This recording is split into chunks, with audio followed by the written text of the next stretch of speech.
Hoje nós vamos dar sequência, então, naquela nossa série de pregações que nós iniciamos na semana passada. E hoje eu me lembrei de trazer, como eu havia prometido, os livros que eu queria mostrar para os irmãos que eu tenho usado como referência na preparação desses estudos, dessas mensagens. Então, o primeiro deles, e os irmãos já têm visto, inclusive, algumas citações que a gente tem feito, é esse aqui. Ele se chama Os 10 Mandamentos, Significado, Importância e Motivos para Obedecer. O autor dele é um autor americano, Kevin DeYoung. Esse, eu creio que é o livro mais novo, escrito há menos tempo dos três. O segundo livro se chama A Ética dos 10 Mandamentos, que foi escrito por Hans Ulrich Heifler. Esse livro eu lembro lá da época da faculdade teológica, quando eu fiz um trabalho, como eu comentei, sobre os 10 mandamentos, utilizei esse livro. E o terceiro é A Atualidade dos 10 Mandamentos, do pastor Isaltino Gomes Coelho Filho, que também comentei semana passada, saudoso pastor aqui de Campinas, na verdade foi pastor em outros lugares, mas pastoreou aqui em Campinas também, tive a oportunidade de assistir, de ouvir algumas de suas pregações. E são materiais riquíssimos, que eu tenho usado e por isso que eu tenho feito algumas citações. Na semana passada, nós fizemos uma introdução sobre o assunto. E eu quero também já deixar o convite aqui, se você está assistindo aqui presencialmente ou pela internet, ao vivo ou em outro momento, e não assistiu a primeira mensagem, convido você a depois procurar aí no nosso canal do YouTube. Nós fizemos a edição do vídeo apenas da mensagem, então você pode encontrar lá como 10 mandamentos, a introdução. Você encontra a mensagem da semana passada, eu creio que é muito importante, porque realmente é uma abertura, uma introdução a esse assunto que nós vamos tratar pelas próximas semanas. E nós falamos sobre como Deus se apresenta para o seu povo ao dar esses mandamentos, e é algo muito precioso. Algumas verdades que nós compartilhamos na semana passada. E hoje nós vamos então entrar efetivamente no primeiro mandamento. São 10, nós vamos caminhar aí semana a semana, passando um por um, e hoje nós vamos começar então com o primeiro mandamento. E eu escolhi, e vou trazer aqui ao longo de cada semana, uma palavra, um termo, que resume o conceito que é trazido naquele mandamento. Então, para facilitar, para sintetizar aquilo que nós vamos tratar durante essa mensagem, no caso de hoje, nós vamos falar sobre a exclusividade. Então, se você está com a sua Bíblia, você já pode deixar aberto. Hoje o texto aqui, na verdade, é bastante curto, é um versículo bem curtinho, mas está lá em Êxodo, capítulo 20, versículo 3, e esse é o primeiro mandamento que nós encontramos.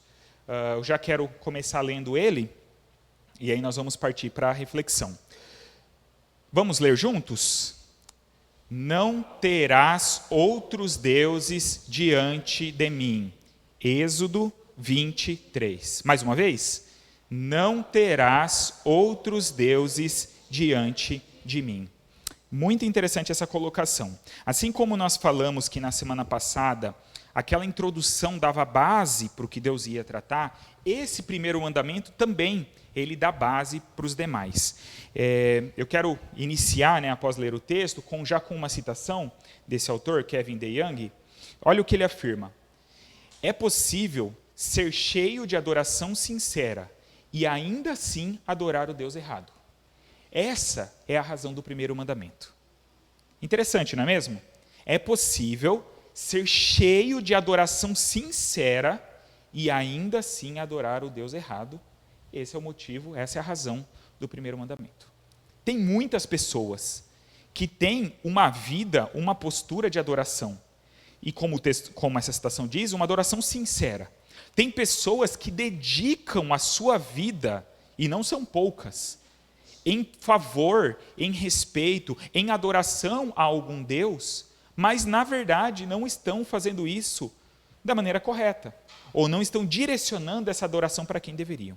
Então, essa afirmação aqui serve já de um alerta para todos nós, e já nos aponta para a importância do que Deus queria mostrar para esse povo neste momento. Eu trouxe, eu acho que é importante nós termos, assim, no mínimo um panorama, uma ideia geral de quais são as visões que as pessoas têm a respeito de Deus.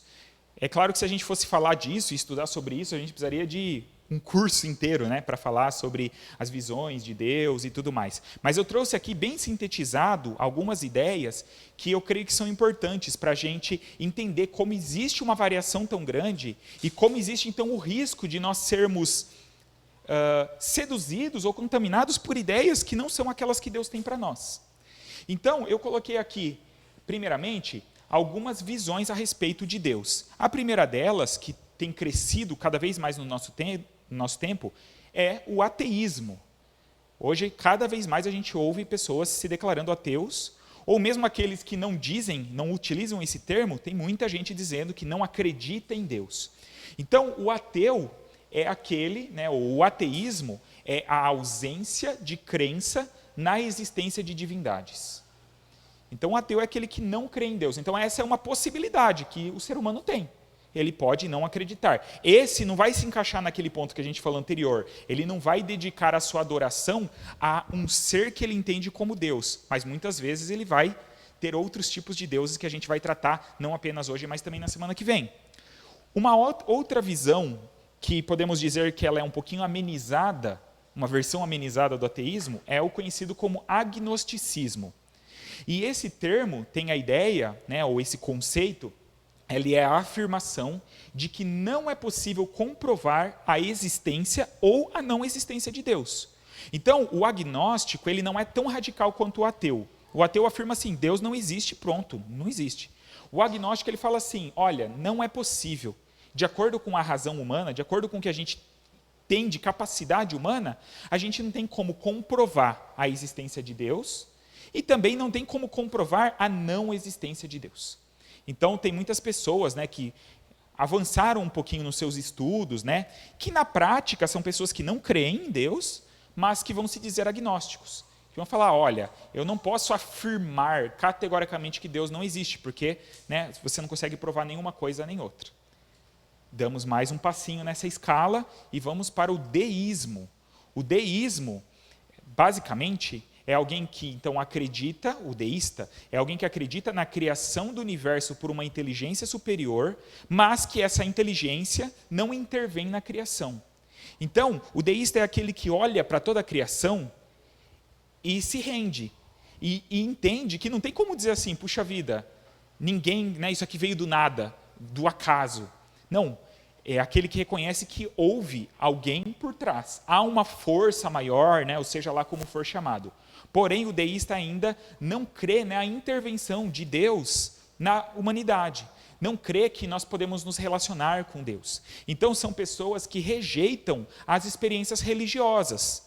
Eles vão ser pessoas que não pertencem a nenhuma religião, porque eles acham que Deus não se revela, Deus não se manifesta. Aí chegamos no teísmo. O teísmo já é onde nós nos encontramos, mas ele também nós vamos ver daqui a pouco que ele é mais abrangente também. O teísmo é a crença na existência de Deus ou de deuses. Então, todas as pessoas que creem que Deus existe, se encaixam nesse padrão chamado teísta. Então, pode ser o cristão, pode ser um muçulmano, pode ser um hinduísta, pode ser qualquer religião, qualquer pessoa que crê na existência de um ou de mais deuses, ele entra nessa categoria de teísta. E ainda precisamos de mais uma categoria, que é o panteísmo. E o panteísmo entende que tudo é Deus.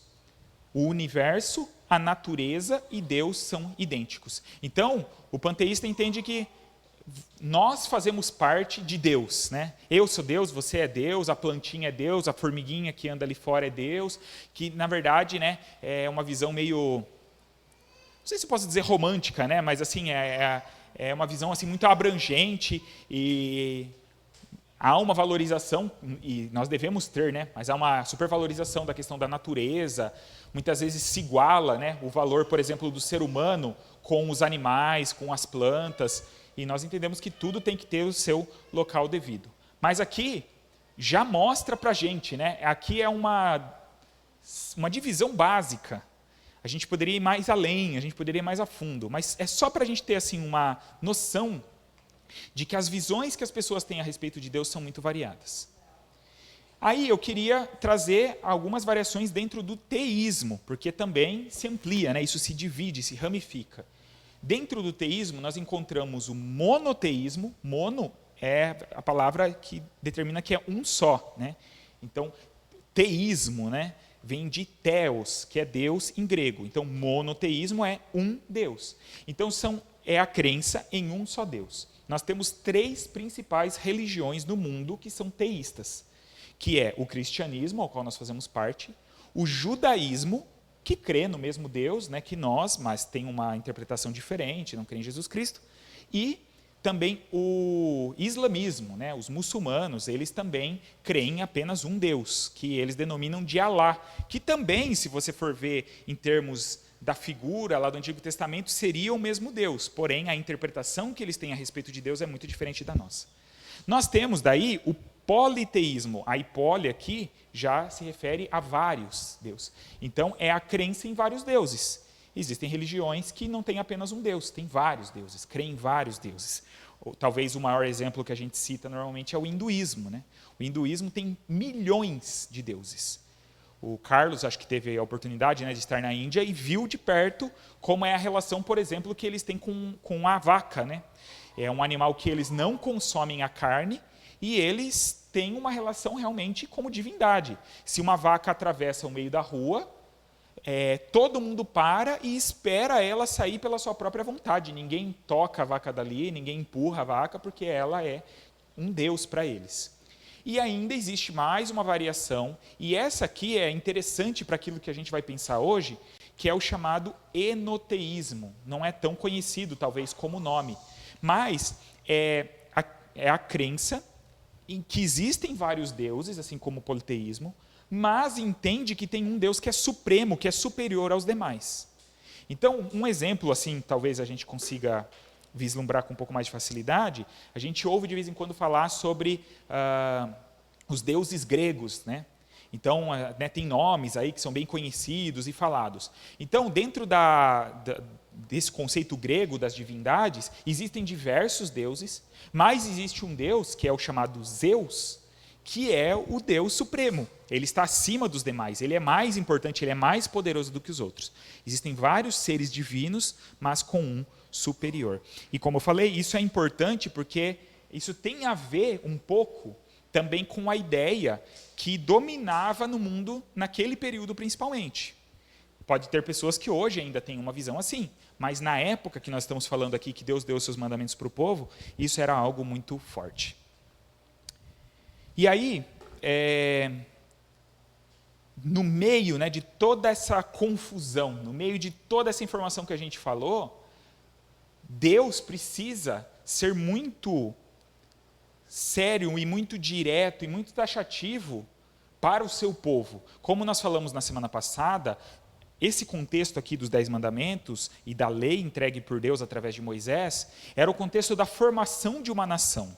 A formação de um povo que deveria ser diferente dos demais, uma nação diferente das outras nações. Uma nação que não viveria mais segundo os princípios dos outros, mas que agora seguiria a vontade de Deus. Então, por isso que esse, como a gente viu lá atrás, precisava ser o primeiro mandamento. Porque senão, como que eles iriam ter uma obediência devida a Deus? Se existem vários, por exemplo, né? Na época tinha muito essa ideia. Cada nação tinha os seus deuses. E muitas vezes havia essas misturas. Os povos, né, se conheciam e as pessoas tomavam os deuses uns dos outros. Então nós temos mais uma informação, mais uma citação do mesmo autor, e olha que interessante o que ele diz. Sobre essa questão de Deus deixar muito claro a existência apenas dele, né? Uma vez que existe somente um Deus, que é Deus sobre todos e possui direitos divinos sobre todos, podemos então ter 9 mandamentos subsequentes. Um código moral objetivo que não é verdadeiro somente para algumas pessoas, em alguns lugares e variando com as circunstâncias, mas que é verdadeiro para os povos de todo lugar. Mais uma vez que existe somente um Deus, que é Deus sobre todos e possui direitos divinos sobre todos, podemos ter 9 mandamentos subsequentes, um código moral objetivo, que não é verdadeiro somente para algumas pessoas, em alguns lugares e variando com as circunstâncias, mas que é verdadeiro para os povos de todo lugar. Interessante isso, né? O fato de existir apenas um Deus é o que dá base para que aquilo que ele afirma seja reconhecido como verdade. Porque se existem vários deuses, né, você pode escolher. Será que esse tem a razão ou o outro que tem a razão? Então o fato, não, Deus já está trabalhando no coração do seu povo, essa é a realidade. Esse conceito de exclusividade, né, que é a palavra que eu trouxe no começo. E aí, aquilo que ele então viria a declarar para o seu povo e viria a orientar o seu povo, era algo para ser obedecido. Hoje, amanhã e depois de amanhã. Onde eles estivessem, independentemente das circunstâncias. Aí nós vamos entrar então em algumas verdades que nós vamos compartilhar em relação àquele versículo, né, a esse primeiro mandamento, mas eu queria antes, que eu esqueci na semana passada, de trazer só mais uma informação importante ainda introdutória. Nós vamos já, né, começar hoje então o primeiro mandamento, e nós vamos perceber que os primeiros mandamentos, eles tratam da nossa relação para com Deus. Então, do primeiro até o quarto dos 10 mandamentos, eles falam da relação nossa com Deus. A partir do quinto e até o 10º, então, nós temos a relação com as pessoas. Então, Deus primeiro trata com as pessoas, né, e orienta elas como elas deveriam se portar diante dele, e depois ele orienta as pessoas como elas deveriam se comportar nos seus relacionamentos humanos. Então, é só uma divisão aí interessante de sabermos. Alguns chamam como se fosse, então, a primeira e a segunda tábua, né? Os 10 mandamentos, a gente sabe que Moisés desce com 2 tábuas. Não temos uma informação de que estava escrito exatamente do primeiro ao quarto em uma e do quinto ao 10º na outra, mas é como se houvesse essa divisão em duas, né? A primeira tábua fala da nossa relação com Deus e a segunda na relação com as pessoas. E aí voltamos, então, para o texto. Não terás outros deuses diante de mim. A primeira realidade que eu queria compartilhar com você, então, nessa noite é essa, de que existe apenas um Deus. Nós vamos olhar para esses conceitos não apenas para o que o texto nos aponta, mas também a ideia é nós ampliarmos para o que a Bíblia trata a respeito desses assuntos. Porque, numa interpretação simplista, se a gente olhar para essa afirmação e esse mandamento, não dá para a gente afirmar diretamente aquilo. Não terás outros deuses diante de mim. Então, alguém pode dizer assim, mas se Deus está falando que não é para ter outros deuses diante dele, quer dizer que existem outros deuses. Mas ele não quer que as pessoas busquem esses deuses. Mas, quando nós ampliamos e olhamos para o que a Bíblia nos apresenta, tanto no Antigo quanto no Novo Testamento, nós vamos tendo essa clareza de que, na verdade, não existem outros deuses.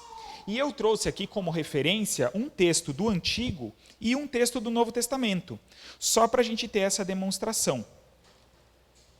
Então, o do Antigo Testamento está lá em Isaías, capítulo 45, versículo 5, que diz assim: Eu sou o Senhor, e não há outro.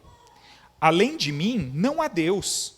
Eu te capacito para a batalha, embora não me conheças. Então, é Deus declarando para o seu povo que ele é o único Deus, ele é o único Senhor, que além dele não há outro. Não existe um outro Deus, uma outra divindade, apenas o nosso Senhor. E Paulo também vai deixar isso então muito claro, mais claro ainda, né, em 1 Coríntios, capítulo 8, dos versículos 4 a 6, que diz assim: Portanto, quanto ao comer da carne sacrificada aos ídolos, sabemos que o ídolo no mundo não é nada, e não há outro Deus senão um só. Pois ainda que existam os supostos deuses, seja no céu, seja na terra, no entanto, para nós, há um só Deus, o Pai, de quem todas as coisas procedem e para quem vivemos, e um só Senhor, Jesus Cristo, pelo qual todas as coisas existem e por meio de quem também existimos. Então, olha que interessante, né? Paulo está tratando aqui de um problema que tinha lá na igreja em Corinto. As pessoas, né, alguns comiam carnes que vinham de procedência, né, de pessoas que tinham outras religiões e que consagravam essas carnes para outros deuses. E Paulo falou, na verdade, não há problema. Depois ele vai instruir que como a gente deve lidar, né, com os outros, com a opinião dos diferentes. Mas ele fala, na verdade, não existe outros deuses. Se alguém consagra, né, um alimento para um outro deus, na verdade, ele está consagrando para ninguém. Porque não existem outros deuses. Mas nós precisamos entender que era muito importante naquele momento Deus dar uma ordem clara para aquelas pessoas. Nós também comentamos semana passada que naquela época a capacidade de pensamento, de raciocínio das pessoas era muito mais limitada. As pessoas não tinham o desenvolvimento das ideias como hoje. Então, algumas coisas precisavam ser mais objetivas. Assim como uma mãe, um pai, quando orienta uma criança pequena, tem questões que você não consegue explicar todos os porquês, todos os detalhes. Tem coisas que você tem que simplesmente dizer não e pronto, né? Ou faça isso e pronto. Porque às vezes a criança não tem ainda a maturidade para entender aquilo. E Deus, então, nessa formação inicial do seu povo, ele precisava deixar clara essa ordem. Nós vimos nas palavras de Paulo, mesmo já lá no Novo Testamento, que existem esses supostos deuses. Muitas pessoas creem em outros deuses, que não são deuses, mas as pessoas acreditam que são. Então existia o risco do povo de Israel, naquele momento, se voltar para outros deuses. E a gente sabe que eles fizeram isso. Semana passada a gente falou também. O que acontece, né? Moisés está lá recebendo essa lei, e o que eles estão fabricando? Um bezerro de ouro. Um bezerro de ouro. E depois, lá na frente, já com o reino estabelecido na terra, e já com o rei e tudo, o que acontece? Deixam nas colinas os postes ídolos, fazem outros altares para outros deuses. Então, diante dessa ameaça, Deus precisava ser taxativo. Não terás outros deuses diante de mim. Essa tradução, né, diante de mim, poderia também ser traduzido por perante a minha face. Então, é uma ideia interessante, né? Enquanto o povo estivesse na presença de Deus, ou até indo além, enquanto Deus estivesse vivo e se relacionando com o povo, eles não deveriam ter outro Deus. Ou seja, nunca, porque o nosso Deus, né, eles nunca deixariam de estar diante da face de Deus. A gente fala de vez em quando isso, né, que muitas vezes nós temos dificuldade ou vergonha de ter algumas atitudes na frente uns dos outros, mas muitas vezes, escondido das pessoas, a gente comete as coisas, né, erradas. Mas a gente muitas vezes se esquece que Deus está vendo todas as coisas. E é o que Deus está falando para o povo, olha, enquanto vocês estiverem na minha presença, ou seja, sempre, vocês nunca deverão ter outros deuses. A segunda verdade, que aí a gente então parte da primeira para ela, é que Deus exige exclusividade. E faz todo sentido, não faz? Se existe apenas um Deus, faz todo sentido ele exigir exclusividade. Imagine a seguinte situação. Tem um casal, e aí de repente o marido chega para a esposa um dia e fala assim, minha esposa, você é muito importante para mim. Você, nossa, né, minha esposa, somos casados aí há tanto tempo, você caminha do meu lado, você é muito importante, eu não consigo viver sem você, eu preciso da sua companhia, da sua ajuda, de tudo aquilo que você é na minha vida, mas eu quero te apresentar aqui a fulana, porque eu descobri que eu também não posso viver sem ela. Então eu estou trazendo ela aqui para morar com a gente, porque, né, eu preciso de uma e preciso da outra. Se quiser, pode inverter a história também, pode ser a esposa chegando e falando isso para o marido, né? Hoje em dia não tem mais essa. Não parece um absurdo, ou não é um absurdo essa realidade? Creio que todos nós entendemos que sim. E existem, então, alguns tipos de relacionamento que eles exigem essa exclusividade. A gente sabe que no nosso mundo, nos dias que nós vivemos, infelizmente, existem pessoas que acabam errando, né, na questão da fidelidade no casamento. Mas, mesmo assim, eu acredito que é quase impossível alguém ter a ousadia, a cara de pau de fazer isso que a gente falou. Então, é basicamente a mesma coisa com Deus. A nossa relação com Deus, ela deve ser uma relação de exclusividade. ela não pode ser uma relação dividida. Do mesmo jeito que eu não posso chegar com mais, né, uma segunda esposa, apesar de algumas culturas existir isso, e chegar, né, e querer somar com a minha esposa, que isso não seria correto, Deus também exige que nós nos dediquemos exclusivamente a Ele. Eu trouxe aqui mais uma citação do pastor Isaltino, falando justamente desse termo que está no texto, né? Esse termo diante, não terás outros deuses, diante de mim. E ele afirma o seguinte: a preposição diante tem boa tradução como ao lado de. Ou seja, não se pode colocar qualquer outra coisa ao lado de Yahvé, ao lado do Senhor. Não se pode manifestar lealdade a Ele e a outra coisa. O mandamento declara que há um compromisso de fidelidade que não pode ser quebrado em hipótese alguma. Interessante isso, né? A ideia que Deus estava passando para o povo era essa: não terás outros deuses ao meu lado. Vocês não podem servir a mim e a outro senhor. Então, como ele afirma aqui no final, o mandamento declara que há um compromisso de fidelidade que não pode ser quebrado em hipótese alguma. Não importa se as coisas iriam tudo bem para eles ou não, não importa se em determinado momento eles precisassem passar por alguma situação de dificuldade, de adversidade, independente do que viesse a acontecer, eles deveriam prestar essa exclusividade das suas vidas para Deus. E isso nos ensina muito também. Esse é um desafio muito grande que nós temos. Como eu falei, nós vamos tratar, na verdade, algumas questões hoje e semana que vem, porque o próximo mandamento é ainda muito ligado a esse. E na semana que vem nós vamos falar mais especificamente sobre essa questão de deuses que podem ocupar o espaço do nosso coração. Na época, os deuses que ameaçavam o povo nesse sentido eram imagens mesmo, né? Construídas pelos outros povos e defendidas pelos outros povos. Mas hoje em dia, são outros tipos de deuses que muitas vezes tomam um espaço no nosso coração. Mas o que Deus dizia para o povo naquele momento, e Ele diz para nós hoje, é isso, que Ele quer ter, ou espera de nós, uma fidelidade que não deve ser quebrada em nenhum momento. E aí nós chegamos com mais uma conclusão que parte dessa segunda agora, que é então Deus deve ocupar o centro das nossas vidas.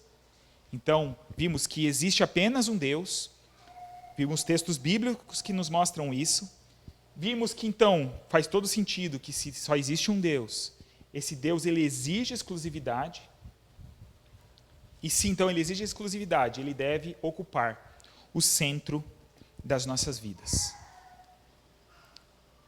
Como estamos falando, é um desafio muito grande muitas vezes isso para nós. A forma como nós conseguimos lidar com essa questão. E é muito interessante que na própria Bíblia nós conseguimos ampliar esse conceito quando nós passamos para um equivalente desse mandamento dado por Deus através de Moisés. Porque neste momento, Deus foi muito... abordou essa questão de uma forma muito simples. E nós podemos então dizer que é a abordagem negativa desse mandamento, porque ele disse não terás, certo? Ele dá uma proibição. Vocês não devem, vocês não podem ter outros deuses diante de mim. Mas, um pouquinho mais à frente, Deus apresenta isso de uma forma diferente, agora de uma forma positiva. Não apenas dizendo aquilo que eles não deveriam fazer, mas o que eles deveriam fazer. Isso está em Deuteronômio, capítulo 6, quando Moisés ainda está tratando com o povo, mas isso é repetido por Jesus Cristo lá no Novo Testamento. E eu coloquei esse diálogo de Jesus com o doutor da lei, em que Jesus, ao falar sobre o primeiro mandamento, não cita esse de Êxodo, mas ele cita a versão positiva desse mandamento, que vai muito mais além, que aprofunda a questão. Então, olha o que o texto diz, em Mateus 22, de 35 a 38. Um deles, doutor da lei, interrogou-o para colocá-lo à prova. Mestre, qual é o maior mandamento na lei? Jesus lhe respondeu: amarás o Senhor teu Deus de todo o coração, de toda a alma e de todo o entendimento. Este é o maior e o primeiro mandamento. Olha que interessante, né? Jesus, então, faz a menção e a resposta dele é para a pergunta, qual é o maior mandamento da lei? Jesus poderia dizer, o primeiro mandamento, o maior mandamento é não terás outros deuses diante de mim. Mas ele opta por mencionar o texto de Deuteronômio para dizer que este é o maior e o primeiro mandamento. E aí, o negócio aperta um pouquinho mais, não aperta? Porque se a gente olhar de uma forma simplista para o mandamento como ele está em Êxodo, olha, eu não devo ter outros deuses diante da presença de Deus. Parece uma coisa relativamente simples, né? O povo de Israel, como a gente falou, teve muita dificuldade em cumprir, mas não era algo teoricamente tão difícil. Mas aqui nós já percebemos uma exigência que vai além disso. Não é uma questão de apenas rejeitar outros deuses, mas é uma questão da forma como nós nos posicionamos, como nós nos colocamos efetivamente na presença de Deus. E agora fica evidente que o nosso relacionamento com Deus deve se basear no amor. E não é qualquer tipo de amor. É amarás o Senhor teu Deus de todo o coração, de toda a alma e de todo o entendimento. Jesus ele faz uma adaptação do texto de Deuteronômio, porque em Deuteronômio diz que é de todo o teu coração, de toda a tua alma e com todas as tuas forças. E Jesus muda um pouquinho isso quando ele afirma, ele diz de todo o coração, a alma e de todo o teu entendimento. Ou seja, nós precisamos colocar, como coloquei ali, colocar Deus no centro das nossas vidas. Ele deve ocupar esse espaço. Ele deve ser alvo do nosso amor verdadeiro. Um amor consciente, não um amor emocionado. Não um amor que se manifesta, talvez, num culto que tem uma música que fala ao meu coração, e aí eu canto que eu amo a Deus, eu sou apaixonado por Deus, eu quero me desfrutar da presença dEle, mas quando eu saio da porta da igreja, eu vivo uma outra realidade completamente diferente. É um amor que conduz as nossas vidas, que dirige os nossos passos, que determina a maneira que a gente vai viver. Amar a Deus com todo o nosso coração, com todo o nosso entendimento. E assim, ele ocupa o centro das nossas vidas. É isso que o primeiro mandamento aponta, é isso que Deus estava transmitindo para aquele povo. Vocês são o meu povo escolhido. Vocês não podem mais caminhar como vocês estavam caminhando ou como os povos ao seu redor caminham. Vocês não podem mais manter os seus olhos em qualquer outro lugar, a não ser em mim. Por isso que o salmista, de forma poética, lá no Salmo 121, diz, eleva os meus olhos para os montes. Existem algumas explicações para isso, a gente já tratou aqui em outros momentos, mas uma delas é de que talvez nos montes eram lugares onde normalmente ficavam esses postes ídolos, altares. Outra interpretação diz que talvez seria por conta das ameaças que aquele lugar traziam para eles na peregrinação. Mas, de qualquer forma, o salmista olha para os montes e ele fala, de onde virá o meu socorro? O meu socorro vem do Senhor. Os meus olhos estão voltados para Ele. Ele é a nossa razão de ser. Ele é o centro da nossa existência. Ele é aquele que conduz os nossos passos. Ele é a quem nós servimos. E aí, eu gostaria de trazer algumas atitudes práticas. Como? O que nós precisamos fazer de forma um pouquinho mais prática para que Deus seja, de fato, o centro das nossas vidas? Talvez a gente tenha um pouco de dificuldade nisso, do que a gente talvez precisa abrir mão, de como a gente deve se portar para que isso aconteça. Na verdade, eu tinha uma citação, eu até peço perdão para os irmãos, Hoje a situação foi um pouquinho conturbada, como a gente comentou, por conta da situação da Amanda, minha esposa, estar no hospital até logo perto da hora do culto. Então eu estou sem o meu esboço aqui em mãos, Então eu estou me baseando aqui no nosso PowerPoint, e eu tinha mais uma citação que eu ia colocar naquele ponto, acabei não pondo no PowerPoint e eu não tenho escrito aqui. Então vamos para essas atitudes que nós podemos ter para que Deus ocupe de fato o centro das nossas vidas. E a primeira delas é confiar na suficiência de Deus. Quem entende que Deus é um Deus único, que Deus é um Deus que requer exclusividade para si, vai fazer isso. Porque não tem mais para quem olhar, não tem mais a quem buscar. Nós somos muito tentados, na realidade que nós vivemos, na situação, nessas adversidades que nós passamos, a colocar a nossa confiança em outras coisas. Quantas vezes a gente não faz isso? E a gente luta para tentar colocar ao máximo a nossa confiança em nós mesmos, na nossa força, no nosso braço. Então, quanto mais eu trabalho e melhor está a minha conta bancária, eu me sinto mais seguro. Quanto melhor a minha casa é, mais protegida e mais confortável, eu me sinto mais seguro. E assim a gente pode falar de outros recursos que a gente busca na nossa vida. Mas quando a gente reconhece de fato que existe um Deus, como a gente cantou aqui, que não há Deus maior, não há Deus melhor, não há Deus tão grande, que esse Deus é um Deus soberano, Ele é supremo, Ele é grandioso, Ele está acima de tudo e de todos, só existe Ele é o Criador e sustentador de todas as coisas, Ele não é um Deus alheio à nossa realidade, como a gente falou no início, que os deístas pensam, mas Ele é um Deus que interfere nas nossas circunstâncias. Então nós podemos depositar a nossa confiança nele, na suficiência. Veja que não é apenas confiar em Deus, mas é confiar na suficiência de Deus. Às vezes o nosso problema está nessa questão do nível, da qualidade que deve existir na nossa confiança. Às vezes a gente confia em Deus e em mais alguém. Às vezes é em Deus e no meu esforço. É o Deus mais o dinheiro, é em Deus mais alguma coisa. Mas Deus nos chama a confiarmos apenas nele.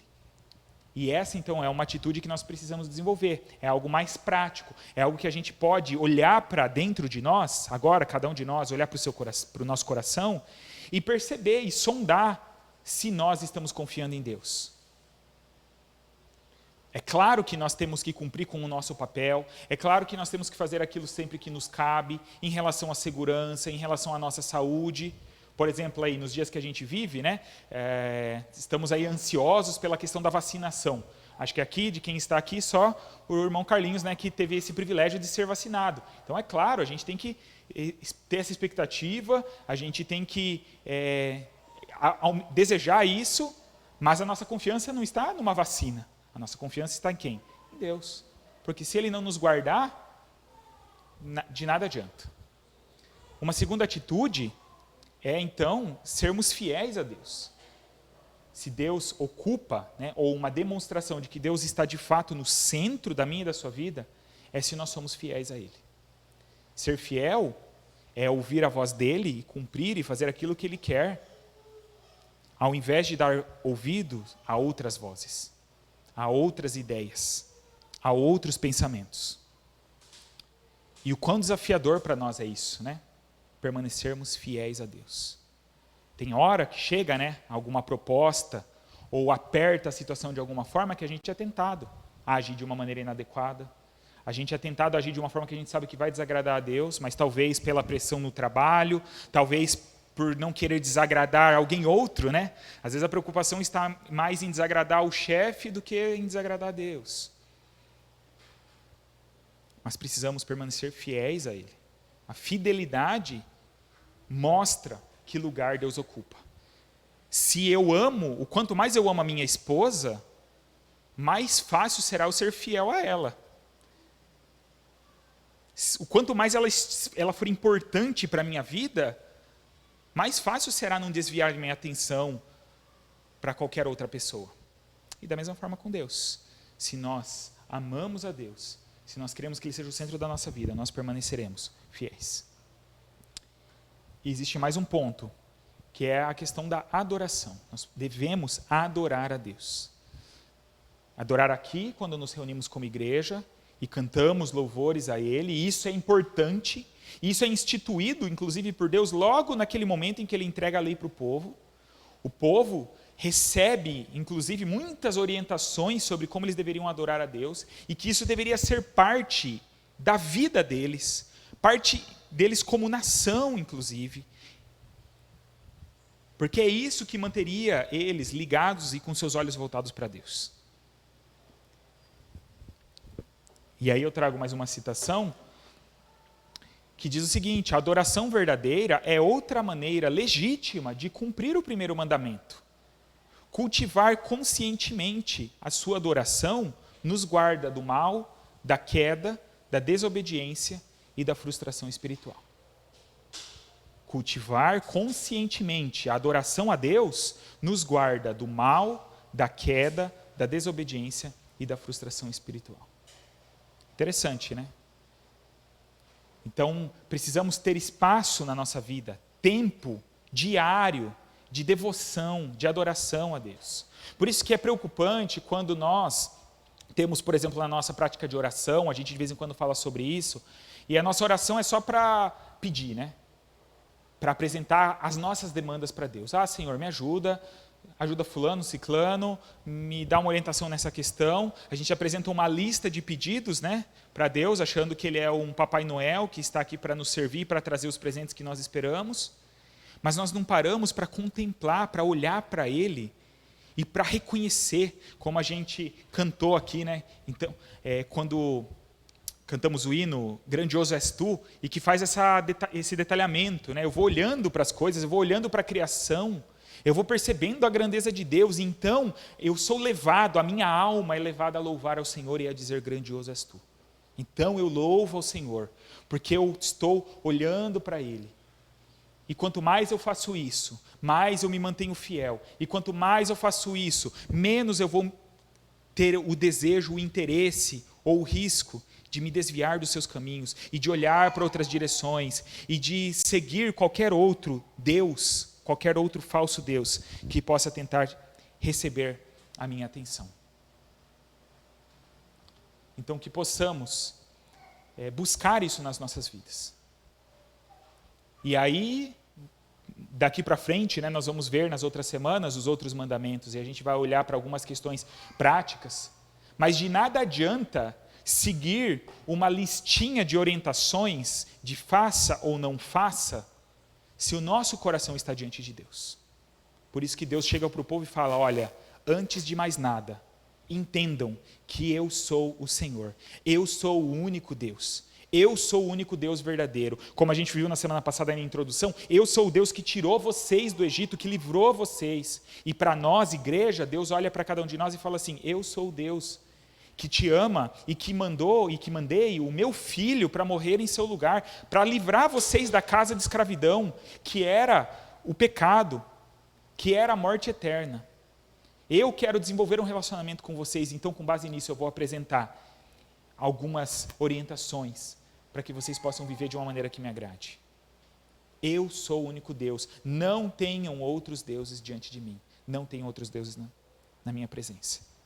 Esse é o conceito de exclusividade. Por isso que é muito perigoso quando vai entrando no nosso meio alguns conceitos, né? Hoje em dia tem algumas frases que vão se tornando cada vez mais populares. E as pessoas muitas vezes com medo de serem firmes nas suas convicções, né, vão aceitando de tudo. Então a coisa mais comum, né, é dizer assim, não, Deus é um só. Não, todos os caminhos levam a Deus.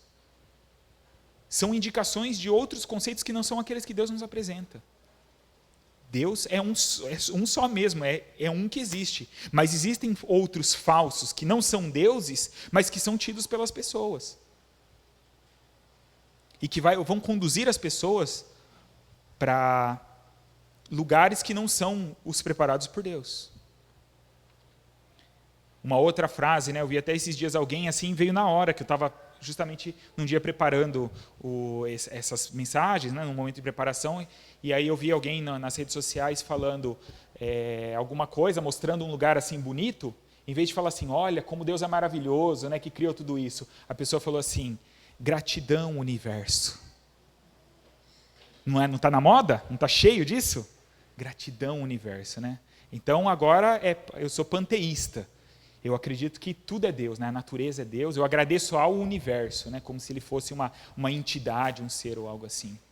Então nós temos que ter cuidado, porque são sutilezas que vão entrando e que muitas vezes vão distorcendo aos poucos a nossa forma de enxergar as coisas. O nosso Deus é o Deus verdadeiro, é o grande eu sou. É o Deus que chega para Moisés e fala, eu sou o Deus de Abraão, o Deus de Isaac, o de Jacó. O Deus desse povo. Ele é o nosso Deus, que nos resgatou. E é um Deus que exige exclusividade. Não há outro além dele. Ele é o único Deus verdadeiro. Eu quero encerrar essa reflexão com mais um texto do Novo Testamento. A gente canta esse texto em forma, né, de canção, uma música bem antiga. Mas Paulo, é muito interessante, que em Romanos, Paulo trata profundamente algumas questões teológicas. O livro de Romanos é considerado o livro mais denso, mais profundo na questão da teologia.